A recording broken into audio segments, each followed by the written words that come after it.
चाणक्य नीति तीसरा अध्याय। चाणक्य नीति एक ऐसा महान ग्रंथ है जो कि आचार्य चाणक्य द्वारा लिखित है। हम आज चर्चा करने वाले हैं तीसरा अध्याय के बारे में। अंत तक बनी रहिए। इस संसार में ऐसा कौन सा परिवार है जिस पर कोई दोष नहीं है? ऐसा कौन है जो किसी रोग से पीड़ित नहीं हुआ?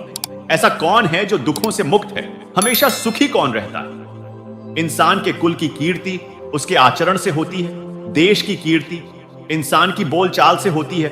मनोभाव उसके प्रेम को प्रकट करते हैं और मनुष्य के शरीर का गठन उसके द्वारा किए गए भोजन का परिचय देता है। अपनी पुत्री का विवाह एक अच्छे परिवार में करना चाहिए। अपने पुत्र को अच्छी शिक्षा देनी चाहिए। अपने दुश्मन को गंदी और बुरी संगत में फंसाना चाहिए और अपने दोस्तों को धर्म कर्म में डालना चाहिए।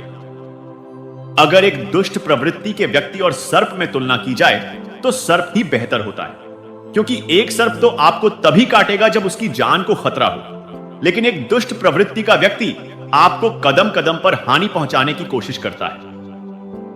एक राजा अपने साथ अच्छे परिवार के लोगों को इसलिए रखता है क्योंकि इस तरह के लोग न तो शुरुआत में, न मध्य में और न ही अंत में साथ छोड़कर जाते हैं और मुश्किल समय में भी उनका साथ देते हैं। जब कभी प्रलय का समय आता है तो सागर भी अपनी मर्यादा छोड़कर किनारों को छोड़ देता है, मतलब तटों को भी पार कर जाता है।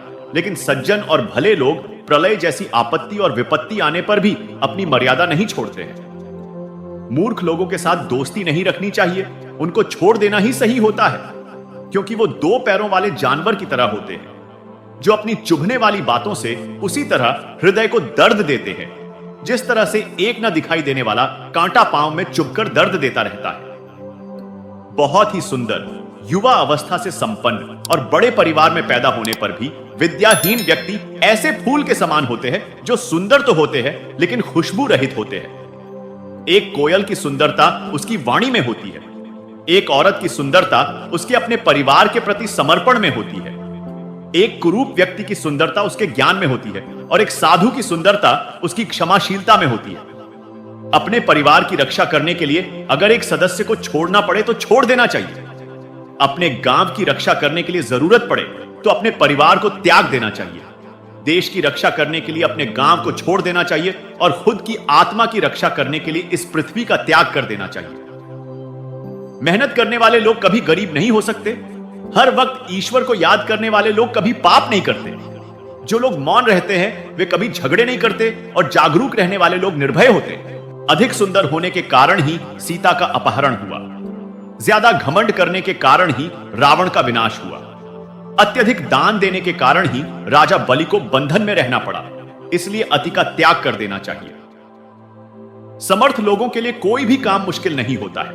व्यापारी लोगों के लिए कोई भी स्थान दूर नहीं होता है। विद्वान लोगों के लिए कोई देश विदेश नहीं है और जो लोग मीठे बोल बोलते हैं उनका कोई दुश्मन नहीं होता है। जिस प्रकार एक सुगंधित पेड़ से सारा वन सुशोभित हो जाता है, ठीक उसी प्रकार एक गुणवान पुत्र पूरे कुल का नाम रोशन कर देता है। जिस तरह से एक जलता हुआ सूखा पेड़ पूरे जंगल को जला देता है, ठीक उसी तरह एक कुपुत्र सारे कुल की मान मर्यादा और प्रतिष्ठा को खत्म कर देता है।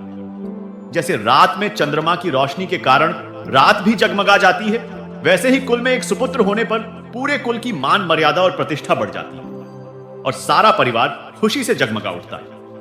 बहुत सारी ऐसी संतान किस काम की जो शोक और निराशा उत्पन्न करे? इससे अच्छी तो वो एक ही संतान होती है जो सारे परिवार को खुश और सुखी रखती है। आपको अपनी संतान से 5 साल तक लाड प्यार से पालन करना चाहिए। 10 साल तक उनके साथ सख्ती से पेश आए और जब आपकी संतान 16 साल की हो जाए तो उसके बाद आपको उनसे एक दोस्त की तरह व्यवहार करना चाहिए। जो व्यक्ति आग लगने पर, कोई आपदा आने पर, विदेशी आक्रमण होने पर, अकाल पड़ने पर, खराब संगति, इन सभी परिस्थितियों से दूर भाग जाता है तो वह सुरक्षित रह सकता है।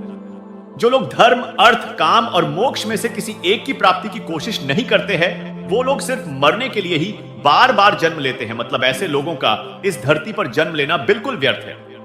जिस स्थान पर मूर्ख लोगों की पूजा नहीं होती है, जहां खाने के अनाज का अच्छे से भंडारण किया जाता है और जहां पति पत्नी में झगड़ा नहीं होता है, वहां धन की देवी माता लक्ष्मी खुद वहां निवास करने आती है। आपको यह चाणक्य नीति का यह अध्याय कैसा लगा? हमें कमेंट करके जरूर बताएं और हमारे चैनल में नया हो तो सब्सक्राइब भी जरूर कीजिए। और दोस्तों के साथ सोशल मीडिया पर शेयर जरूर करें। धन्यवाद।